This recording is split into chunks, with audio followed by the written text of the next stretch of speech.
tantangan hari ini dan juga dihadapkan pada alternatif solusi yang bisa dihadirkan. Dan tentunya kita harus menghadirkan kesadaran dan kepedulian secara nasional.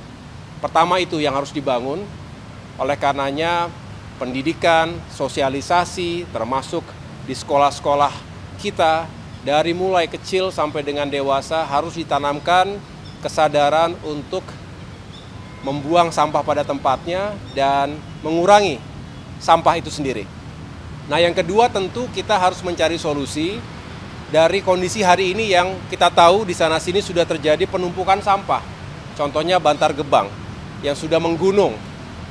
Belum lagi tempat-tempat lain yang seringkali bukan hanya menimbulkan polusi tanah maupun udara dan juga mengganggu kesehatan, mencemarkan lingkungan, tapi juga menyebabkan bencana. Nah, ini semua harus kita cegah dan kita hentikan. Disinilah harus hadir beberapa terobosan, termasuk penggunaan teknologi dan infrastruktur yang fokus pada penanganan sampah dari hulu hingga hilir. Dari mulai sumbernya, rumah tangga, industri, sentra-sentra komersial, dan semua yang memproduksi sampah. Contoh, di berbagai kota metropolitan, Jakarta misalnya yang setiap harinya memproduksi 7.000 hingga 8.000 ton sampah.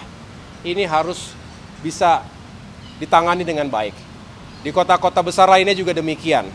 Memang skalanya berbeda-beda. Ada yang sudah di atas 1.000 ton per hari, ada yang mungkin di bawahnya, sehingga pendekatan teknologinya pun, termasuk infrastrukturnya pun berbeda-beda. Tetapi kita ingin pastikan di TPST, tempat pembuangan sampah terpadu, sampai dengan nanti di TPA, tempat pemrosesan akhir, di mana sampah diharapkan bisa dihancurkan, kemudian juga sebagian bisa ditimbun, tetapi selebihnya benar-benar kita fokus pada recycle, dikembalikan kepada produser untuk bisa diproduksi komoditas tertentu, tapi juga pembakaran tadi bisa kemudian diubah menjadi listrik. Ini adalah kebutuhan energi yang terbarukan yang juga harus kita kawal bersama-sama. Jadi, kesimpulannya adalah kita ingin menghadirkan kebijakan yang komprehensif terintegrasi. Yang menjadi ujung tombak sebetulnya para pemerintah daerah, tetapi pemerintah pusat akan hadir dengan kebijakan dan bersama-sama. Inilah mengapa Bapak Presiden tadi memerintahkan saya untuk menyusun satuan tugas percepatan terkait dengan infrastruktur dan segala elemen pengelolaan dan penanganan sampah secara nasional. Kita hadirkan gerakan nasional Indonesia bersih dari sampah. Dan segala hal yang saya anggap penting, tadi juga menjadi perhatian Bapak Presiden, sekali lagi bukan hanya infrastrukturnya, bukan hanya teknologinya, tetapi bagaimana kesadaran masyarakat ini bisa terus kita bangun bersama-sama. Demikian yang dapat saya sampaikan.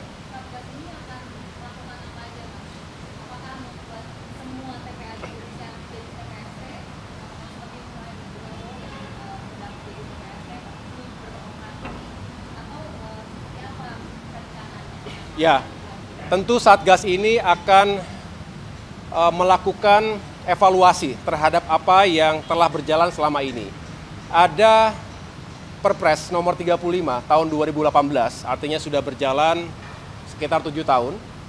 Ditetapkan ada 12 kota di Indonesia yang harus fokus pada pengolahan sampah, bahkan diharapkan bisa mengkonversi sampah menjadi energi. Nah, kita tahu belum semuanya berjalan, bahkan bisa dikatakan baru 2 kota, Surabaya, di Benowo itu, dan di Solo, Surakarta. Tempat lain masih ada tantangan di sana-sini. Disinilah kita ingin mengevaluasi mana saja yang perlu dicarikan solusinya. Nah, nanti terkait dengan pengolahan di TPA, kita harus pastikan, karena sekali lagi setiap daerah, setiap kota itu beda-beda skalanya.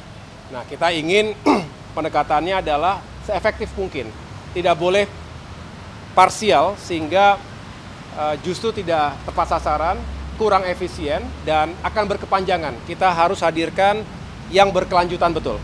Dan ini yang akan kami garap, dan tentunya kita juga akan bekerja sama dengan berbagai kementerian lembaga lainnya perlu penganggaran, perlu eksekusi yang baik, dan koordinasi dengan pemerintah daerah menjadi suatu keharusan. Iya, kita lihat di berbagai negara maju juga sudah menerapkan teknologi seperti itu. Dan di Indonesia sendiri ada beberapa yang menurut saya perlu kita pelajari lebih lanjut, tetapi kita ingin yang advance, yang sekali lagi efektif, bisa benar-benar secara signifikan menghilangkan tumpukan dan gunungan sampah-sampah itu dan sekaligus mengkonversinya menjadi energi. Ya.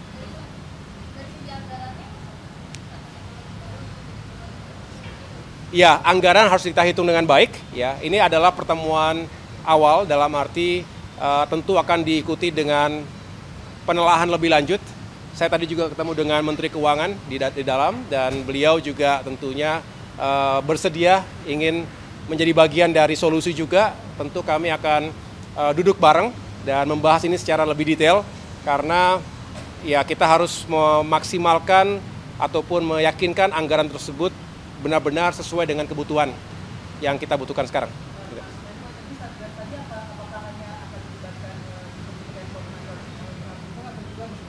Tidak, ini masalah sampah meliputi banyak hal, ya tentu Kementerian PU sendiri, tadi Menteri PU juga hadir, karena sekali lagi banyak sekali peran dan keterlibatan dari infrastruktur di setiap fase produksi sampah sampai dengan di titik terakhir. Tetapi juga tentu tidak itu. Kita tahu ini adalah masalah lingkungan hidup, ya. Kita tahu kalau berbicara pemerintah daerah, ada Kementerian Dalam Negeri yang juga bisa ataupun menjadi bagian penting di situ. Kementerian Keuangan, kita harapkan bisa memberikan dukungan anggarannya, termasuk juga kita membuka potensi skema kerjasama dengan swasta dan apapun atau siapapun yang akan kita libatkan. Tentunya diharapkan bisa menjadi satu tim yang kuat, satgas yang kuat untuk menyelesaikan masalah ini. Segera kita akan susun dulu ya. Yang jelas tadi baru mendapatkan direktif dan pada akhirnya nanti akan diputuskan dan akan berjalan. Nanti kita jelaskan lagi.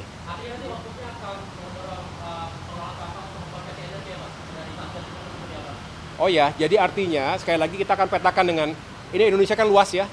Ada 514 kabupaten kota di Indonesia, tentu skalanya, intensitasnya berbeda-beda. Jadi pendekatannya tidak ada satu formula yang bisa diterapkan di semuanya, tetapi di tempat-tempat yang skalanya mencukupi untuk melakukan konversi sampah ke listrik akan kita lakukan, akan kita dorong ke arah sana. Ya. Tetapi tempat yang lain yang jelas kita harus mereduksi sampah dari sumber ke TPA dan juga melibatkan masyarakat. Ada beberapa contoh yang baik juga di beberapa kabupaten kota yang benar-benar telah melibatkan partisipasi masyarakat. Nah ini juga harus menjadi contoh buat yang lainnya. Cukup ya, makasih.